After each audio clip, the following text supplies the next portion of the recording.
do prefeito Alcides Batista aqui, em nome das demais autoridades com as quais eu cumprimento aqui. Também poderia deixar meus cumprimentos à seleta plateia aqui, principalmente de estudantes e de populares aqui de Alto Araguaia, o que me honra muito, porque é uma palestra a qual eu preparei e gostaria de compartilhar um pouco do tema Defensoria Pública e tutela jurídica do meio ambiente. Gostaria também, antes de mais nada, de agradecer o convite da vereadora Maria Luísa, com a qual a Defensoria Pública tem um contato assíduo acerca dos projetos de lei que ela desenvolve aqui na Câmara Municipal, e ela procura sempre ir à Defensoria Pública e discutir esses projetos de lei conosco, principalmente comigo, com o Dr. Hugo, a fim de que nós possamos auxiliá-la e subsidiar algumas informações acerca da viabilidade ou não desses projetos. Então, gostaria de parabenizar ela por podermos utilizar e deixar sempre a Defensoria Pública aberta aos vereadores dessa casa, para que qualquer projeto de lei de interesse social envolva a população hipossuficiente, que possa nos procurar e faça como a vereadora Maria Luísa nos procurou e nos brindou com esse convite, que eu me sinto muito honrado de poder ministrar uma palestra, porque fui professor universitário na comarca de Primavera do Leste por quase 3 anos. Portanto, sinto saudade dessa tática de falar com o público e como em Alto Araguaia não existe faculdade de Direito, então complica um pouco mais, porque não podemos dar aula. Então, essas oportunidades são ímpares e sei que são muito importantes para poder compartilhar um pouco do que nós sabemos com vocês. Muito obrigado pelo convite, vereador Maria Luísa. Antes de mais nada, eu gostaria de fazer uma breve introdução histórica sobre a Defensoria Pública nas Constituições Federais. Então, a temática inicial, para ficar bem claro para vocês, nós vamos, na primeira parte da nossa intervenção, falaremos sobre Defensoria Pública em linhas gerais, que é interessante para todos aqui de Alto Araguaia conheçam a nossa instituição, que infelizmente nesse período está vivendo um período de turbulência no estado de Mato Grosso, qual a mídia está bombardeando a nossa instituição com notícias de vários desvios de verba por parte da nossa administração superior, mas isso não pode manchar de forma nenhuma a imagem da brilhante carreira da Defensoria Pública. Por isso, gostaria de deixar bem claro a nossa política social. A Defensoria Pública, em breves aspectos históricos, ela teve a primeira previsão na Constituição Federal de 1934. E aí, essa previsão foi suprimida na Constituição Getúlio Vargas de 1937. E aí, só foi revigorada a previsão constitucional da Defensoria Pública, pode passar para o outro slide, por favor, na Constituição de 1946, com a seguinte previsão na Constituição de 1946: poder público, na forma que a lei estabelecer, considerar assistência judiciária aos necessitados.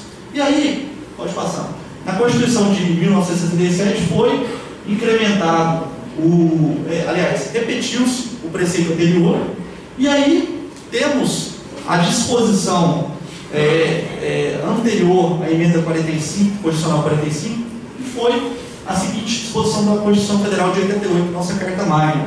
A Defensoria Pública, ela é o quê? Uma instituição essencial à função jurisdicional do Estado, incumbindo-lhe a orientação jurídica e a defesa em todos os graus dos necessitados, na forma do artigo 5º, inciso 74 da Constituição Federal.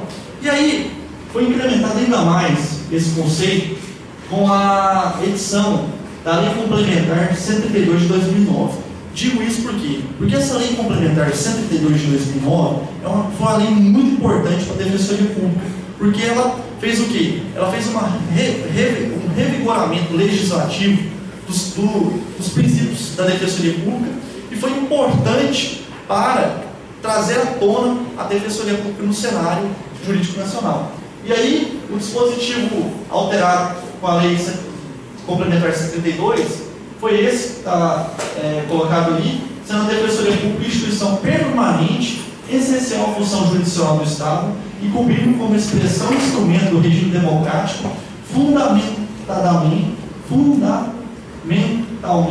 a orientação jurídica, a promoção dos direitos humanos e a defesa em todos os graus judicial e extrajudicial dos direitos individuais e coletivos, de forma integral e gratuita aos necessitados, assim considerados na forma do inciso 74 do artigo. Quer dizer, com essa disposição da Lei Complementar 132, que alterou a Lei Complementar 80 de 94, que é a nossa lei orgânica nacional, a previsão expressa da legitimidade da Defensoria Pública na tutela, não só do direito do Pedro e do José, ou seja, da Maria que separa do José, que vai lá e nos procura. Agora não, a Defensoria Pública ela pode sim atuar nos direitos coletivos, que aí se inclui a temática da vereadora Maria Luísa, que nos convidou, a temática da tutela jurídica ambiental pela Defensoria Pública. Ou seja, não é só a tutela jurídica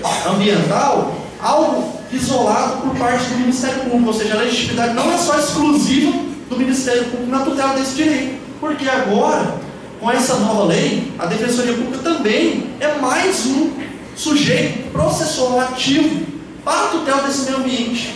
E por isso, a importância da Defensoria Pública vir a um evento de peso como esse na Câmara Municipal de Altaraguai, para trazer sim o seu papel social também no meio ambiente, papel de tutela desse meio ambiente, a tutela processual por meio de um instrumento jurídico denominado ação civil pública e também um termo extrajudicial de composição amigável desses conflitos por meio do termo de ajustamento de conduta. Por isso a importância da Defensoria Pública estar presente nesse evento. Pode passar para frente, por favor. E aí, o segundo tópico é sobre a natureza jurídica da Defensoria Pública. Quando eu pergunto a qualquer aluno sobre o que seria natureza jurídica, natureza jurídica nada mais é que singelas palavras, das quais aqui eu lembro do professor Pablo Stolz Gagliano, grande doutrinador de direito civil. Ele fala que natureza jurídica, na realidade, é o quê? O que é isso para o direito? Então, quando vocês se depararem com o termo natureza jurídica, nada mais é do que o que é isso para o direito. Então, o que é a Defensoria Pública para o direito?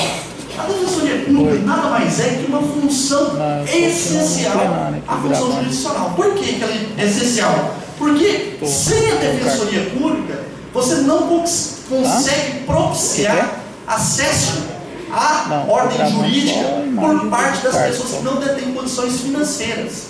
E qual seria o patamar de renda para uma pessoa ter acesso à Defensoria Pública? Renda familiar até 3 salários mínimos. E aí a Defensoria Pública, com essas pessoas hipossuficientes, que são aquelas que detêm renda até 3 salários mínimos, renda familiar, ela consegue propiciar acesso à ordem jurídica, ou seja, a justiça é propiciada a essas pessoas por parte da Defensoria Pública.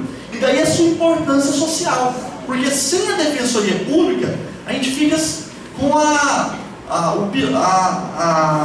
balança da justiça de forma desigual, porque a gente propiciar o acesso tão somente às pessoas que detêm condições financeiras, a gente acaba excluindo socialmente várias pessoas do acesso jurídico por ausência de Defensoria Pública em alguns estados da federação, que ainda relutam em criar a Defensoria Pública. Quais seriam os 2 únicos estados da federação que ainda não criaram e desenvolveram a Defensoria Pública? O estado de Goiás, nosso vizinho estado de Goiás, e o estado de Santa Catarina, porque o estado do Paraná, inclusive, já há a criação da Defensoria Pública, inclusive há concurso aberto para provimento de cargos. Em Goiás, apesar de ter havido um concurso público, esse concurso público encontra-se suspenso por meio de medidas administrativas que prejudicam muito o acesso à justiça do nosso vizinho estado de Goiás. Em Santa Catarina ainda é pior, porque o Supremo Tribunal Federal, recentemente, numa ação direta de constitucionalidade, reconheceu que o estado de Santa Catarina, uma lei de inconstitucionalidade, uma lei que não dava defensoria pública no estado de Santa Catarina, e o Supremo Tribunal Federal concedeu um prazo de 1 ano para a criação do referido órgão naquele estado, sob pena de caracterizar crime de responsabilidade do governador daquele estado pela não criação da Defensoria Pública. E aí, a Defensoria Pública, então, qual que é a diferença, portanto, entre advocacia pública e defensoria pública? A diferença é que a advocacia pública é o que dá o interesse do ente estatal. Por exemplo, o procurador do município de Alto Araguaia, ele vai tutelar o quê? O interesse do município de Alto Araguaia. O procurador do estado de Mato Grosso, ele vai tutelar o quê? O interesse do estado de Mato Grosso. Já a defensoria pública, ela protege o quê? O interesse das pessoas que não têm condições financeiras de ter acesso à justiça. E aí, tem algumas distinções aqui, alguns termos. Qual é a diferença entre assistência judiciária e assistência jurídica? Assistência judiciária é um benefício estatal que consiste na defesa técnica gratuita dos interesses perante o Poder Judiciário. Então, daí a assistência judiciária é aquela assistência tão somente restrita ao âmbito do Poder Judiciário. Já a assistência jurídica é mais ampla. Por quê? Porque não é só patrocínio judicial, mas também o extrajudicial. E daí entra a Defensoria Pública na assistência jurídica como uma legitimada também para fazer os termos de ajustamento de conduta, para evitar o dano ao meio ambiente. Não só como ator de uma ação civil pública, mas também como legitimado para resolver os problemas de forma extrajudicial, no próprio gabinete da Defensoria Pública. E daí a importância do defensor público não ser aquele sujeito que fica só dentro do gabinete. É um sujeito que sai do gabinete, vai ao encontro dos problemas sociais, como nós temos feito aqui em Alto Araguaia. Alguns das nossas ações foram o quê? Por exemplo, no abrigo de menores, visitamos o abrigo de menores, vimos algumas distorções no abrigo, fizemos uma ação civil pública no lar dos idosos, também intervimos em relação ao aterro sanitário local. Descobrimos que, na realidade, no aterro sanitário de Alto Araguaia havia um termo de ajustamento de conduta feito pelo município de Alto Araguaia com o Ministério Público. E o que faltava nesse termo de ajustamento de conduta? Faltava o cumprimento desse TAC. E aí o que nós fizemos? Nós contactamos o Ministério Público para que fizesse dar cumprimento ao termo de ajustamento que já foi celebrado. E daí a Defensoria Pública ser importante nesse papel social ambiental, de poder resolver esses problemas também no âmbito da Defensoria Pública, não se restringir essa resolução tão somente dentro do Ministério Público, que também o Ministério Público passa a ser um parceiro e não só o legitimado exclusivo na resolução jurídica dos problemas ambientais. E aí, por fim, a justiça gratuita é aquele pedido que é feito no Poder Judiciário para não pagamento de custas e emolumentos no Poder Judiciário. E aí, o denominado termo é chamado de justiça gratuita. E aí, a gente tem no patamar constitucional um divisor de águas, que foi a emenda constitucional 45. Essa emenda 45 foi muito importante para a Defensoria Pública. Por quê? Porque ela passou a propiciar a autonomia funcional, administrativa e financeira à Defensoria Pública. E daí, há um recente projeto de emenda constitucional tramitando no Senado Federal, que dá autonomia da Defensoria Pública acerca do orçamento, deixando 2% do orçamento para a Defensoria Pública. Por quê? A gente percebe nos estados da federação uma grande distorção entre várias defensorias públicas. Por quê? Porque, a depender do estado, a discrepância entre o ganho mensal de um defensor público e de um promotor de justiça é muito grande. E por isso, esse projeto de emenda constitucional que está tramitando é de muito salutar importância para propiciar que a Defensoria Pública chegue ao lugar que ela merece. Que é o quê? O papel de igualdade entre todas as carreiras jurídicas, propiciando o quê? Uma igualdade salarial.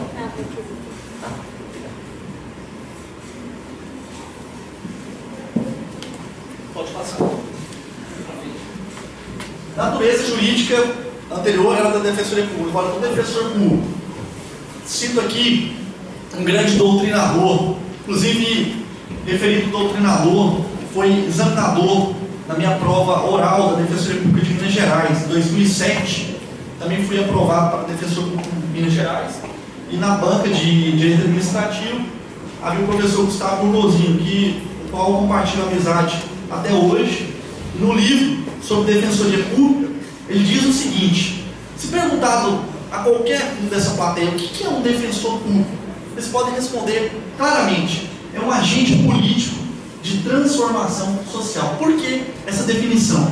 Porque o defensor público é aquele agente estatal que propicia que haja uma igualdade entre o acesso à justiça daqueles que não detêm recursos com esse acesso à justiça. Então é o único ser social, agente político social, que propicia, que consegue dar justiça àqueles que não detêm justiça. E aí a importância social da Defensoria Pública e desse conceito social, que ela consegue trazer a igualdade material que é almejada pela Constituição Federal ao conceito de defensor público. Princípios institucionais da Defensoria Pública: unidade, que a Defensoria Pública é um todo orgânico, consistente de uma mesma chefia, cada Defensoria Pública tendo sua chefia própria. Indivisibilidade. Aqui esse princípio de divisibilidade é muito utilizado por parte da Defensoria Pública. Por quê? Tanto eu quanto o Dr. Hugo, há uma substituição entre um e o outro sem prejuízo da sua atribuição. Por quê? Porque a Defensoria Pública é o órgão. Nós somos representantes desse órgão. E aí a gente pode substituir um ao outro sem prejuízo da sua atribuição. Por exemplo, o Dr. Hugo está de férias no presente momento. O que acontece? Eu substituo a sua atribuição sem o prejuízo da realização dos atos processuais. E daí a importância desse princípio, porque não paralisa as atividades da Defensoria Pública aqui no município. Porque na época que não havia dois defensores públicos, o que ocorria? Quando um defensor saía de férias, a atividade se paralisava. E daí, pela continuidade do serviço público, esse princípio é muito importante para que não haja paralisação das atividades em decorrência de férias, licenças médicas, etc. E por fim, a independência funcional, que o grande norte da carreira da Defensoria Pública é que nós devemos satisfação tão somente à nossa consciência, às leis e à Constituição Federal. Eu não estou submetido a nenhuma ordem superior nas minhas manifestações processuais. Daí eu tenho a livre iniciativa para deliberar sobre o que eu quiser. Pode passar. Agora, chegando ao ponto nodal da nossa palestra, a legitimidade da Defensoria Pública para a tutela do direito ambiental. O que? A Defensoria Pública, o meio ambiente, trata-se o quê? De um direito difuso. O que é um direito difuso? Um direito que não pertence a ninguém, pertence a todos ao mesmo tempo e não pertence a ninguém exclusivamente. E aí, a jurisprudência vem dizendo corriqueiramente, reiteradamente, que a Defensoria Pública tem legitimidade para ação civil pública referente a direitos que envolvem meio ambiente. E aí, vale ressaltar que quanto aos direitos individuais homogêneos, bem como os coletivos, não há discussão sobre o tema. O que há discussão é se a Defensoria Pública teria essa legitimidade nos direitos relativos ao meio ambiente, que são os direitos difusos. Esse questionamento acerca da legitimidade da Defensoria Pública nos direitos difusos, ela é feita por intermédio de uma ADIM feita pela Confederação dos Ministérios Públicos Nacionais, que questionam essa legitimidade da Defensoria Pública na tutela jurídica ambiental. Por quê? Porque como a Defensoria passou a ser um novo ator processual na tutela jurídica ambiental, o Ministério Público, desculpe a expressão, ele ficou enciumado da Defensoria Pública ser mais um legitimado. E com isso, ele luta arduamente para retirar essa legitimidade da Defensoria Pública na tutela jurídica ambiental. O que a Defensoria Pública deve rechaçar peritoriamente essa tática do Ministério Público. Por quê? Porque nós temos, claramente pelas leis expostas aqui, pela Constituição Federal, e mais especificamente pela Lei Complementar 72, essa legitimidade para a tutela também dos direitos difusos. E aí, a discussão está no âmbito do Supremo Tribunal Federal e vai depender de uma decisão do Supremo Tribunal Federal, que a gente aguarda com ansiosamente. E aí, acerca dessa evolução legislativa da Defensoria Pública na tutela jurídica ambiental, a primeira decisão que a gente pode citar aqui é um recurso especial do Superior Tribunal de Justiça, que antes da edição da Lei Complementar 72, deu legitimidade jurídica da Defensoria Pública para a tutela coletiva com base no Código de Defesa do Consumidor. Porque no Código de Defesa do Consumidor, no artigo 82, inciso 3º, preceitua o seguinte, que os órgãos públicos, dos quais se inclui a Defensoria Pública, também teriam legitimidade para a tutela jurídica coletiva. E daí se incluiu nessa decisão o núcleo coletivo da Defensoria Pública do Rio de Janeiro como legitimada para populações coletivas. Esse foi o primeiro passo. Pode passar. E aí teve a Lei 11.448 de 2007, que no seu inciso 2º, ou seja, alterou a Lei de Ação Civil Pública, incluindo a Defensoria Pública como sujeito ativo da ação civil pública. Daí, o grande marco do século XXI, que é o que? A Defensoria Pública na tutela coletiva. Daí a gente vê a Defensoria Pública não só na tutela individual, mas como legitimado para tutelar o direito coletivo, dos quais posso citar vários exemplos aqui. Tutelar o direito das crianças do abrigo, tutelar o direito dos idosos do lar local, tutelar o direito da coletividade de Alto Araguaia acerca de alguma emissão de gás tóxico, tutelar o direito ao meio ambiente, por exemplo, poluição causada no Rio Araguaia. Então, todos esses fatores, todos esses casos citados, são passíveis de tutela por parte da Defensoria Pública por intermédio de um instrumento jurídico que é muito importante, que poucos colegas, infelizmente, no Mato Grosso, se utilizam da ação civil pública.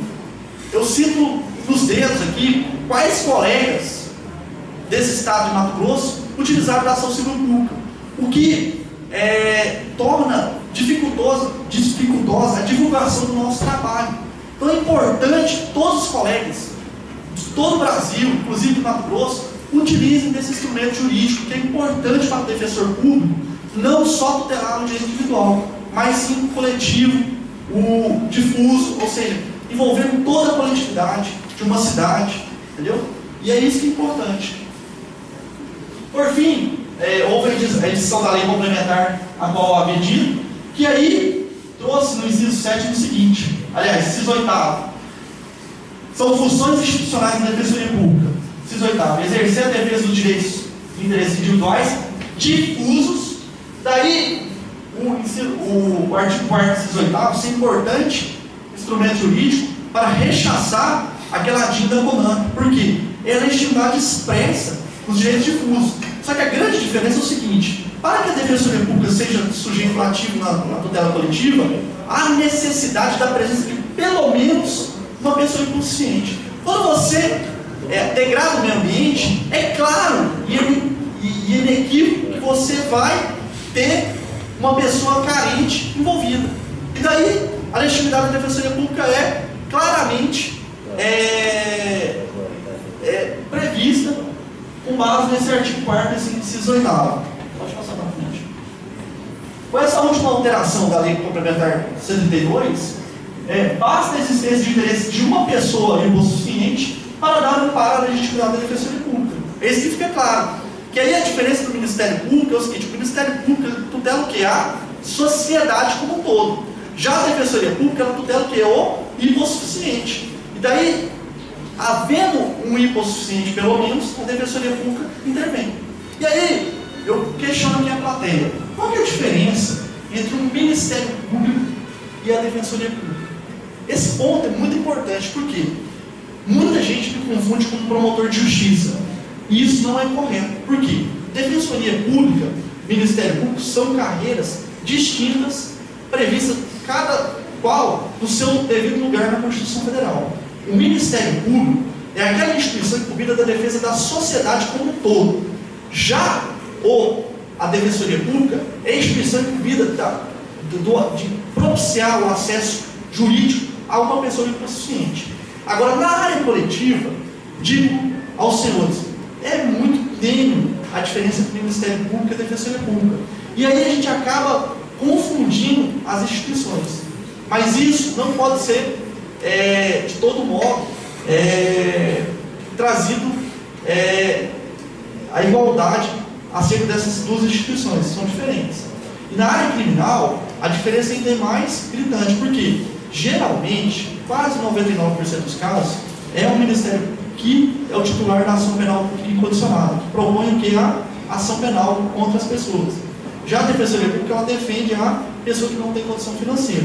Só que a Defensoria Pública, por incrível que pareça, ela pode, inclusive, às vezes, ser titular da ação penal, na ação penal privada, em crimes como, que envolvem, por exemplo, injúria, difamação, esses crimes que envolvem a honra da pessoa, eles são tutelados pela ação penal privada. E aí, o Ministério Público não teria legitimidade, sem a Defensoria Pública. Mas aí, pode falar que, em regra geral, o Ministério Público é o titular da ação penal. Mas a Defensoria Pública seria o que é o órgão que defende as pessoas que não detêm condições financeiras. Então, em linhas gerais, essas são as diferenças entre Defensoria Pública e Ministério Público. Pode passar. E aí, esse papel da Defensoria Pública na tutela dos direitos difusos, ele é discutível. Por quê? Porque a grande discussão da CONAMP, do Ministério Público, é de que a Defensoria Pública tutelando os direitos difusos, ela estaria o quê? Ela estaria invadindo o âmbito da atribuição do Ministério Público, porque ficaria de forma duas instituições atuando sobre o mesmo ponto comum. Mas eu creio, muito embora tenha esse entendimento do Ministério Público, eu entendo que esse conceito não vai prevalecer e o Supremo Tribunal Federal vai conceder essa legitimidade jurídica para que a Defensoria Pública também possa atuar nos direitos difusos, que se inclui o meio ambiente. Pode passar.